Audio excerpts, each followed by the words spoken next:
नमस्कार दोस्तों, मैं गुरु भाई एक बार फिर से आप सबके बीच में हाजिर हूँ एक बेहद रोमांचकारी, बेहद प्यारे विषय के साथ। और आज का विषय है हम सफ़र। इस बेहद रोमांचकारी, बेहद प्यारे विषय की शुरुआत में हिंदी फिल्म के गीत से करना चाहता हूँ। तो चलिए मेरे साथ आप भी गुनगुनाइए।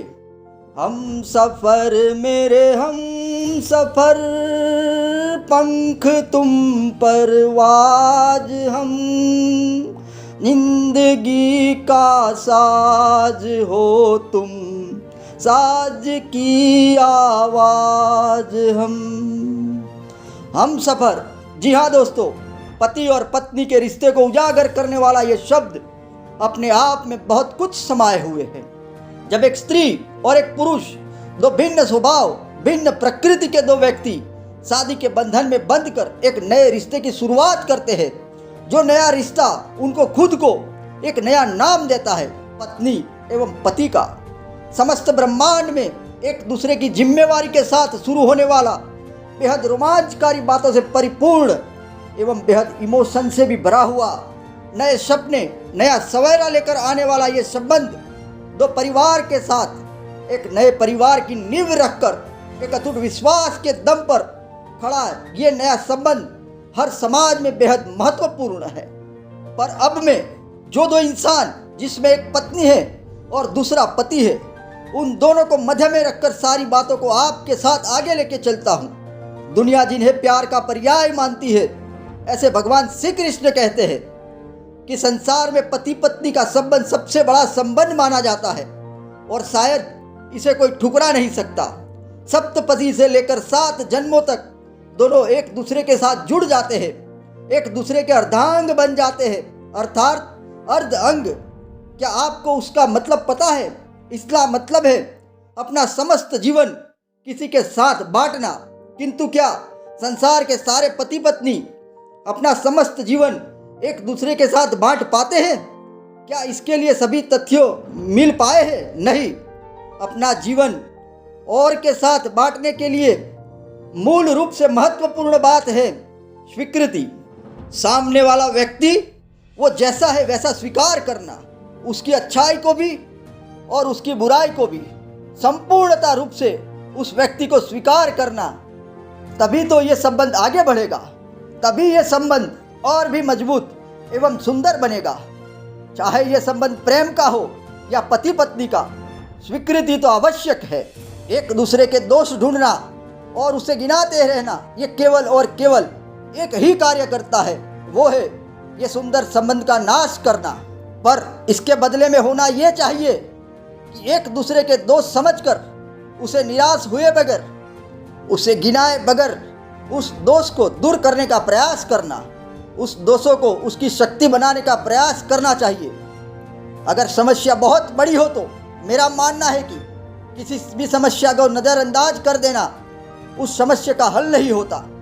और अगर आप किसी समस्या को नज़रअंदाज कर देते हो तो वो समस्या कुछ समय के बाद और विकराल स्वरूप लेकर आपके सामने आ खड़ी होती है और वो आपको परेशान करने में कोई कसर नहीं छोड़ती। तो ऐसी परिस्थिति में आप आपस में एकांत में शांति से बातचीत कीजिए, एक दूसरे की बातों को सुनिए, एक दूसरे के तथ्यों को सुनिए, एक दूसरे की समस्याओं को जानने का प्रयास कीजिए। तब आपको आपकी समस्या का हल मिल जाएगा और आपको आगे का मार्ग पता चलेगा कि अब यह परिस्थिति में क्या करना चाहिए।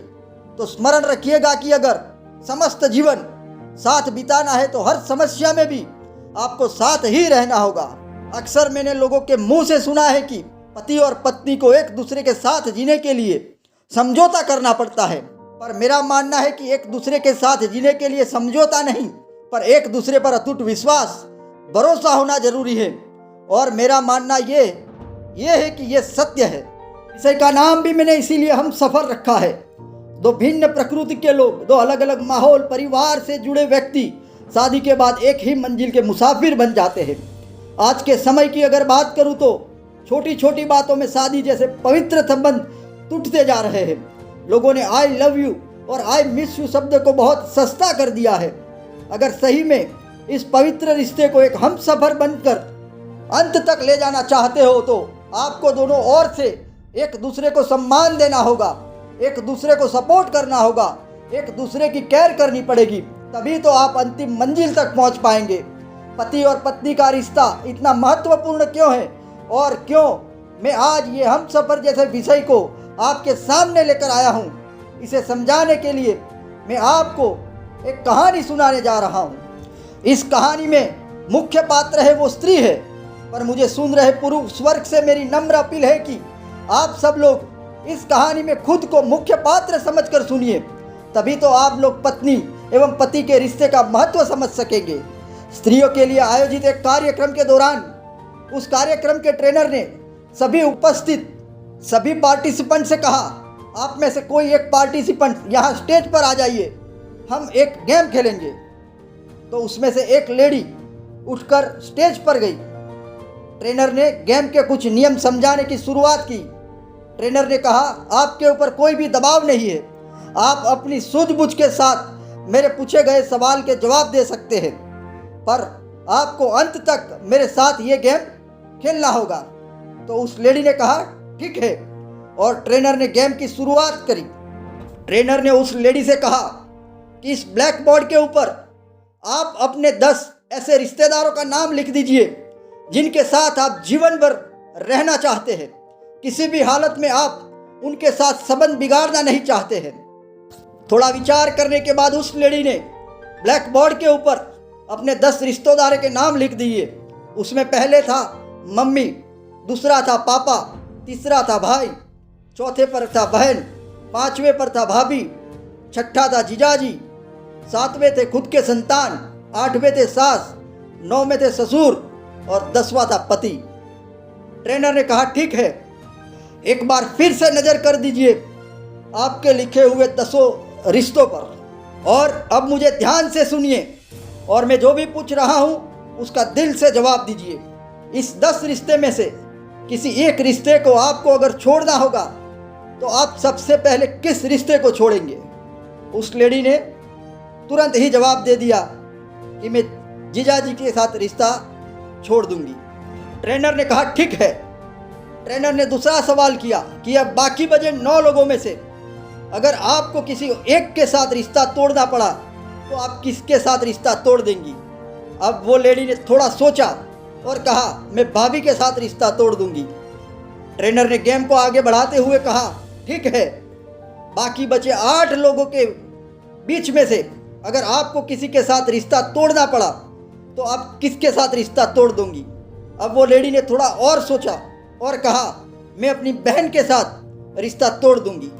अब वो लेडी को पता चल चुका था कि आगे की गेम बहुत आसान नहीं होगी। ट्रेनर ने गेम को आगे बढ़ाते हुए कहा कि बाकी बचे 7 लोगों में से अगर आपको किसी एक को छोड़ना होगा तो आप किसको छोड़ेंगी? अब लेडी ने थोड़ा समय लिया और कहा कि मैं मेरे भाई को छोड़ दूंगी। यहाँ पर मुझे सुन रहे सभी पुरुष वर्ग को फिर से एक बार विनती करता हूँ कि उस लेडी की जगह पर अपने आप को रखकर ये कहानी को अंत तक जरूर सुनिए। अब ट्रेनर ने गेम को आगे बढ़ाते हुए कहा कि बाकी बचे 6 लोगों में से अगर किसी एक को छोड़ना होगा तो आप किसे छोड़ देंगे? अब उस लेडी के लिए इसका जवाब देना बहुत गंभीर था। उसके चेहरे का रंग फीका हो चुका था, पर गेम के नियम के अनुसार उन्हें अंत तक गेम खेलना था। तो उन्होंने थोड़ा सोचने के बाद कहा कि मैं मेरे ससुर को छोड़ दूंगी। अब गेम सही में बहुत ही गंभीर मोड़ पर आ चुका था। अब ट्रेनर ने गेम को आगे बढ़ाते हुए कहा कि बाकी बचे 5 लोगों में से अगर किसी एक को छोड़ना होगा तो आप किसे छोड़ देंगे? अब वो लेडी के लिए इसका जवाब देना सही में आसान नहीं था। उनकी आंखों में आंसू आ चुके थे, उनका गला दर्द से भर चुका था। आंखों में आंसू के साथ उन्होंने जवाब दिया, मैं मेरी माँ को छोड़ दूंगी। अब बारी थी ट्रेनर के अगले सवाल की। ट्रेनर ने कहा, बाकी बचे 4 लोगों में से अगर किसी एक को छोड़ना होगा तो आप किसे छोड़ देंगी? अब वो लेडी के लिए जवाब देना सही में आसान नहीं था। हृदय पर पत्थर रखकर आंसू में भरी आंखों से उन्होंने जवाब दिया, मैं मेरे पापा को छोड़ दूंगी। और इतना कहकर वो बहुत जोर से चिल्लाई, बहुत दर्दनाक आवाज़ से रोई, क्योंकि किसी भी स्त्री के लिए अपने पिता को छोड़ना आसान नहीं होता है। ट्रेनर ने अगला सवाल किया, बाकी बचे 3 लोगों में से अगर किसी परिस्थिति में आपको किसी एक को छोड़ना होगा तो तो आप किसे छोड़ देंगी? अब वो लेडी ने थोड़ा सोचा और दर्द के साथ जवाब दिया कि मैं मेरी सास को छोड़ दूंगी। अब गेम अंतिम चरण में था। अब 2 ही रिश्ते बचे थे, खुद के संतान एवं पति। एक स्त्री के लिए दोनों ही रिश्ते अपने जीवन से भी ज्यादा प्यारे होते हैं, पर गेम अभी तक खत्म नहीं हुआ था। ट्रेनर ने गेम को आगे बढ़ाते हुए कहा कि बाकी बचे 2 रिश्तों में से अगर आपको किसी एक रिश्ते को चुनना होगा तो आप किसे चुनेगी और किसे छोड़ देंगी? बहुत संभल कर जवाब दीजिएगा, क्योंकि एक तरफ आपके पति है और एक तरफ आपके संतान है जो आपके बुढ़ापे में आपकी लाठी बन सकते हैं। अब वो लेडी के लिए इस सवाल का जवाब देना सही में अपने जान से भी ज़्यादा कठिन हो चुका था। उसने आंख बंद करके कुर्सी में बैठकर बहुत रोई और दर्द भरी आवाज़ से रोते रोते उन्होंने जवाब दिया कि मैं मेरे बच्चों को छोड़ दूंगी। और पूरे हॉल में एक सन्नाटा छा गया। पर यही सत्य था, जीवन में अंत तक बुढ़ापे पे खाली और खाली पति और पत्नी ही साथ होते हैं, बाकी सब रिश्ते दूर चले जाते हैं। और यही होती है हम सफ़र की अंतिम मंजिल तक की सफ़र। अंत में सभी पति पत्नी जो भी मुझे सुन रहे हैं उनके लिए एक हिंदी गाने की 2 लाइन। ओ मेरे सनम, ओ मेरे सनम, 2 जिस्म मगर एक जान है हम, एक दिल के 2 अरमान है हम। ओ मेरे सनम, ओ मेरे सनम। धन्यवाद। एवं मेरी तरफ से आप सभी लोगों को भी अपने अंतिम समय तक एक दूसरे के हम सफ़र बने रहे, ऐसी शुभकामनाएं।